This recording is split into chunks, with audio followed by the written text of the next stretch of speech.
साथियों नमस्कार, स्वागत है आपका हमारे YouTube channel sub staff to clerk promotion bankers way में। आज एक बार फिर MCQ प्रैक्टिस सेट सैटरडे को, जो कि आपकी छुट्टी होगी, लेकर आए हैं। सोचा था कि एग्जाम नजदीक आने वाला है और उम्मीद करता हूं कि आप लोग अपनी प्रैक्टिस कर रहे होंगे। प्रैक्टिस सबसे जरूरी है। आपने आगे क्या पढ़ना है वो बात की बात है, आपने पीछे क्या पढ़ा है उसकी प्रैक्टिस करना बहुत जरूरी है। प्रैक्टिस फिजिकली कंप्यूटर पे, और आपको बाकी वीडियो आपको लगातार मिलते रहेंगे, लगातार आपको क्लासें मिलती रहेंगी। ठीक है, तो शुरू करता हूं मैं बिना किसी बिना किसी देरी के। आज का सेशन शुरू करता हूं, आज की क्लास शुरू करता हूं। आज ये क्वेश्चन है और अच्छे क्वेश्चन है। ठीक है, आज का सबसे पहला क्वेश्चन है आपकी स्क्रीन पर, ये रहा। सबसे पहला क्वेश्चन की अगर मैं बात करता हूं आपके साथ, तो सबसे पहला क्वेश्चन है UPI pin identification number maximum digit pass you create set during first time registration with UPI app. कि अगर आप यूपीआई को फर्स्ट टाइम रजिस्ट्रेशन कर रहे हैं, पहले बार रजिस्ट्रेशन कर रहे हो, तो आपके पास जो पंजीकरण करने के टाइम में जो यूपीआई का जो कोड आता है, अधिकतम कितने डिजिट का हो सकता हो, है ना। वैसे अगर आप बोलोगे कि आपके पास तो 4 डिजिट का होगा भाई, लेकिन 4 डिजिट आंसर नहीं है इसका। आपके पास 4 डिजिट होगा, 4 डिजिट आंसर नहीं है। पहला ऑप्शन है 3 डिजिट, दूसरा है 4, तीसरा है 5 और चौथा है 6 डिजिट। तो अगर आपको यूपीआई का जो डिजिट मिलेगा वो आपको इवन नंबर मिलेगा, या 2 तो होता नहीं, या 4 होगा या 6 होगा। तो यहां पर अगर मैक्सिमम पूछ रखा है तो मैक्सिमम होगा ऑप्शन नंबर 4th 6। अगर आप यूपीआई का रजिस्ट्रेशन कर रहे हैं तो 6 डिजिट का कोड आपको प्राप्त होगा। चलते हैं अगले क्वेश्चन की तरफ। नेक्स्ट क्वेश्चन मिलेगा आपको कि for IPO and retail direct schemes with UPI limit पर ट्रांजैक्शन और per day is also ₹1 lakh. कि आईपीओ और रिटेल डायरेक्ट स्कीमों के लिए यूपीआई सीमा प्रति ट्रांजैक्शन या प्रतिदिन कितने लाख होगी। अब आईपीओ होता क्या है, जब अगर आप शेयर मार्केट अगर आपको चलाता होगा तो उसमें आपको आईपीओ देखने को मिलता होगा कि आज मैंने आईपीओ लगाया है। ठीक है, इसका जो पहला ऑप्शन है वो हो जाएगा 1 लाख, दूसरा 2 लाख, तीसरा 3 लाख और चौथा है 5 लाख। तो इसका जो यूपीआई सीमा प्रति ट्रांजैक्शन या प्रतिदिन है वो है 5 लाख रुपए। इसको बढ़ा के 5 लाख कर दिया है। अगर मैं आईपीओ की फुल फॉर्म बताऊं आपको, आईपीओ, तो आईपीओ की फुल फॉर्म हो जाती है इनिशियल पब्लिक ऑफरिंग। कि ये एक ऑफर की तरह होता है। कि ऐसे नहीं कि आईपीओ हर एक व्यक्ति का आईपीओ लग जाता है, वो किसी किसी व्यक्ति का आईपीओ लगता है और इसमें मैक्सिमम आपको फायदा ही देखने को मिलेगा। इनिशियल पब्लिक ऑफरिंग इसकी फुल फॉर्म हो जाती है। ठीक है भाई, चले अभी नेक्स्ट क्वेश्चन की तरफ। अभी चलते हैं अगले क्वेश्चन की तरफ। अगला क्वेश्चन है आपकी स्क्रीन पर, ये रहा। क्वेश्चन है NPCI allows a maximum of dash UPI, ये 4 गलत है ना, ट्रांजैक्शन पर डे। कि जो एनपीसीआई है उसने यूपीआई से एक दिन में कितने ट्रांजैक्शन की अनुमति देती है, वो या दे रखा है। पहला ऑप्शन है आपकी स्क्रीन पे 5 ट्रांजैक्शन, दूसरा है 10, तीसरा है 20 और चौथा है 30। तो यहां पर बात हो रही है कि मैक्सिमम कितने हैं। तो मैक्सिमम आपको मैंने परसों भी ये चीज बताई होगी कि आपको 20 ट्रांजैक्शन देखने को मिलेंगे मैक्सिमम। ठीक है, चलते हैं फिर नेक्स्ट क्वेश्चन की तरफ। ये क्वेश्चन आपका घिसा पिटा, जो मैं कई बार आपको ये चीज बता चुका हूं कि as per RBI the daily IMPS transaction limit is ₹। कि आरबीआई के अनुसार आईएमपीएस की दैनिक लेन देन की सीमा क्या है। इसको शायद बताने की जरूरत ना पड़े, लेकिन अगर कोई भाई फर्स्ट टाइम देख रहा होगा इसको, तो इसका जो पहला ऑप्शन है वो 1 लाख, दूसरा 2 लाख, तीसरा 4 लाख और चौथा है 5 लाख। तो अगर मैं बात करूं आईएमपीएस की, तो इसका जो करेक्ट आंसर हो जाएगा वो हो जाएगा ₹5 लाख। एग्जाम नजदीक आने वाला है तो लगातार पढ़ते रहिए और बाकी क्वेश्चनों को देखते रहिए। अगला क्वेश्चन है, UPI lite is design for small value transaction with a limit of rupees dash per transaction and rupees dash per day. कि अगर यूपीआई लाइट के रुपए की सीमा के साथ छोटे मूल्य लेन देन के लिए डिजाइन किया गया, उसका रुपए कितना प्रतिदिन है। ठीक है भाई, इसके ऑप्शन है, पहला ऑप्शन है 500 टू 2000 रुपीज, दूसरा है 100 रुपीज से लेके 1000 रुपीज, तीसरा है 500 से 400 रुपीज, और चौथा है 200 से 2000 रुपीज। तो आपकी जो वन टाइम की जो ट्रांजेक्शन है वो है ऑप्शन नंबर थर्ड 500 रुपीज, और आप मैक्सिमम एक दिन में 4000 रुपए है इससे ट्रांजेक्शन कर सकते हैं। किससे? यूपीआई लाइट से। ठीक है भाई, चलते हैं नेक्स्ट क्वेश्चन की तरफ। अगला क्वेश्चन है, ये भी आपको मैं करवा चुका हूं, ये तो एक रिवीजन टाइप हो रहा होगा कि what is the dial number dash for USSD based mobile banking service enable offline sending and receiving funds balance inquiry and setting charging UPI PIN beside a host service. कि USSD के आधार पर mobile banking सेवा के लिए number dial क्या है। कि अगर आपने यूएसएसडी का इस्तेमाल करना है तो आपने किस नंबर का इस्तेमाल करना है। इसके लिए कोई इंटरनेट की जरूरत नहीं पड़ती है। ठीक है भाई, और ये ऑफलाइन भी काम करता है। तो ये मैंने आपको बता रखा है। इसका आंसर आपको पहले ऑप्शन आपको ये दिख रहा है कि स्टार 99, ये तो नहीं है। दूसरा 99 तो है लेकिन 99 है। तीसरा है स्टार 99 है, चौथा है स्टार 99। तो इसका जो करेक्ट आंसर हो जाएगा वो हो जाएगा ऑप्शन नंबर थर्ड, स्टार 99 है यूएसएसडी के लिए इस्तेमाल किया जाता है। अगला क्वेश्चन है कि what is the online transaction limit for minor account. कि नाबालिग अगर कोई खाता खोल रहा है, नाबालिग माइनर, तो उसके ऑनलाइन लेन देन की सीमा क्या होगी। अब आप बोलोगे कि ऑनलाइन जो नाबालिग होगा, माइनर होगा, वो कैसे ऑनलाइन ट्रांजैक्शन कर सकता है, लेकिन उसके लिए भी लिमिट है। पहला ऑप्शन है 4000, दूसरा है 5000, तीसरा है 3000, और चौथा है 2000 rupees.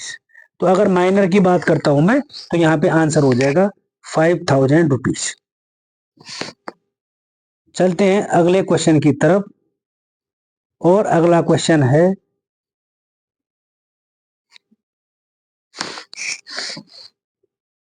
What is the maximum AEPS withdraw limit set by NPCI specially for AEPS cash withdrawal. कि जो एईपीएस है, आपने मेरे को इसकी फुल फॉर्म बतानी है। एईपीएस शायद मैं आपको उस दिन भी बता चुका हूं, आज से कुछ दिन पहले। तो एनपीसीआई ने कितना स्पेसिफाई कर रखा है एईपीएस कैश विथड्रॉल करने के लिए, है ना। ये आधार से होता है, तो मैंने आपको इतना ही बता दिया। तो आपने इसकी फुल फॉर्म मेरे को कमेंट सेक्शन में जरूर बतानी है, जितने भी लोग इस क्लास को देखते हैं और देखेंगे, ताकि आपको भी याद हो जाए, और तब मैं तो बता ही दूंगा फिर हाँ ये करेक्ट है या नहीं। तो अगर एनपीसीआई ने इसके लिए विड्रॉल कर रखा है, पहला ऑप्शन है 5000, दूसरा है 10,000, तीसरा है 15,000, और चौथा है 4,000। तो इसका जो करेक्ट आंसर हो जाएगा वो हो जाएगा आपका 10,000, 10,000 रुपए मात्र। चलते हैं नेक्स्ट क्वेश्चन की तरफ। अगला क्वेश्चन है, for customer whose KYC documents receive the FASTag account recharge limit is ₹1,00,000। For non KYC customer the recharge limit. अगर जो केवाईसी वाला कस्टमर है उसके फास्टैग अकाउंट की जो रिचार्ज लिमिट है वो कितनी है, 1,00,000 रुपए। लेकिन यहाँ पर ये पूछ रखा है कि जो नॉन केवाईसी वाले कस्टमर है उनके रिचार्ज की लिमिट कितनी होगी। पहला ऑप्शन है आपकी स्क्रीन पर 5,000, दूसरा है 10,000, तीसरा है 20,000, और चौथा है 50,000। तो इसका आंसर है, करेक्ट आंसर हो जाएगा ऑप्शन नंबर थर्ड 20,000। ठीक है, चलते हैं अगले क्वेश्चन की तरफ। और अगला क्वेश्चन है आपकी स्क्रीन, एटीएम ट्रांजैक्शन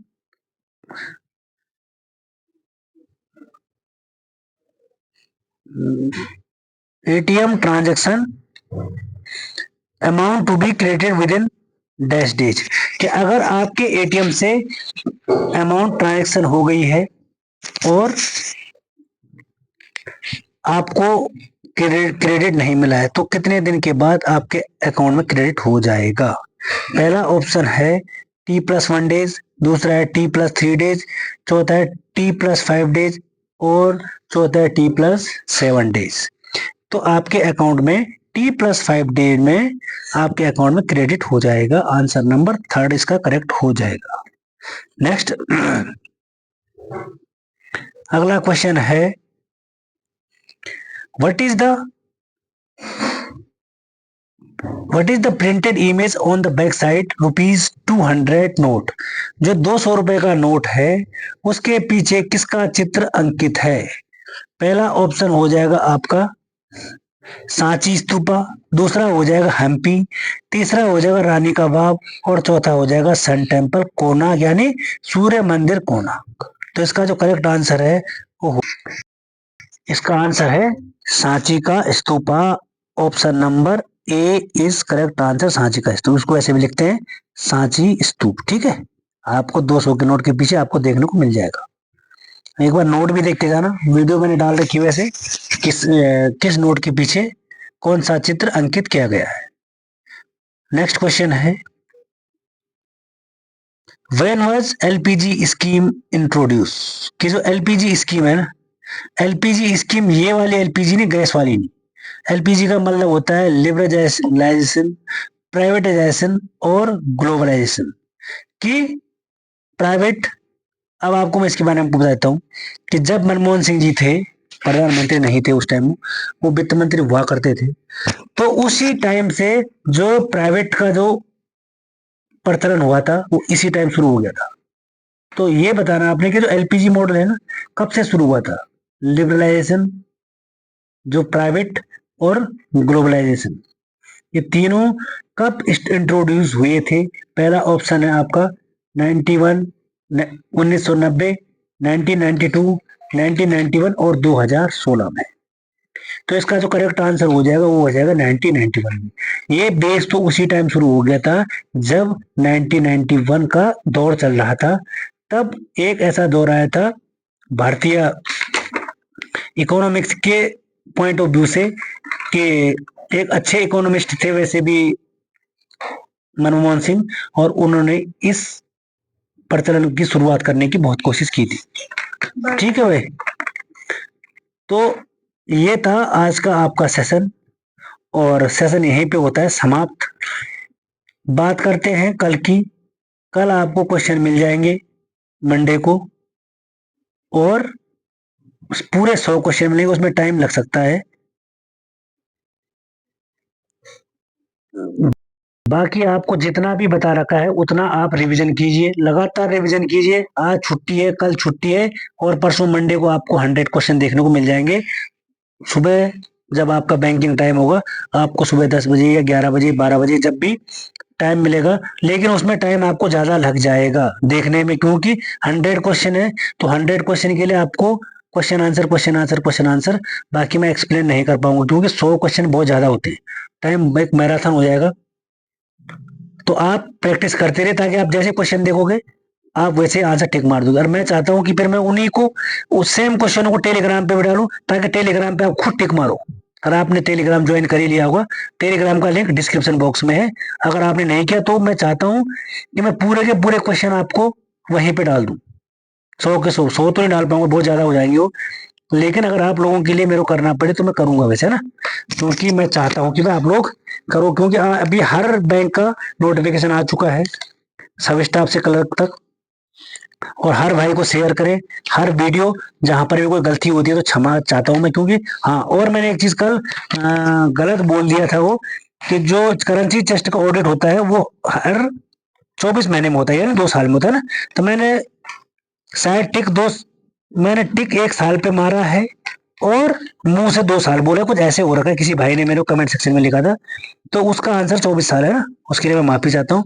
बाकी अप डाउन होता रहता है, आप लोग देखते रहिएगा और बने रहे हमारे साथ जब तक आप क्लर्क नहीं बन जाते। और क्लर्क इसी साल बनना है, अगले साल का तो इंतजार ही नहीं करना है, क्योंकि नहीं तो एलपीजी मॉडल आया था ना, लिबरलाइजेशन, प्राइवेटाइजेशन और ग्लोबलाइजेशन, तो ये इसको आने में ज्यादा टाइम नहीं लगेगा, आपको पता ही है। फिर मिलेंगे, कल संडे है, कल थोड़ा छुट्टी कर लीजिएगा आप भी, और मुझे भी थोड़ा छुट्टी करने का मौका दीजिएगा। बाकी मंडे को आपको मिल जाएगा कल, क्योंकि मैंने पूरी क्लास को तैयार करना है और मैं अकेला ही रहता हूँ। बाकी मैं कोई ऐसा बड़ा यूट्यूबर तो हूँ नहीं, मैं छोटा मोटा एक आपकी तरह हूँ बस, बाकी मैं कुछ ज्यादा नहीं हूँ।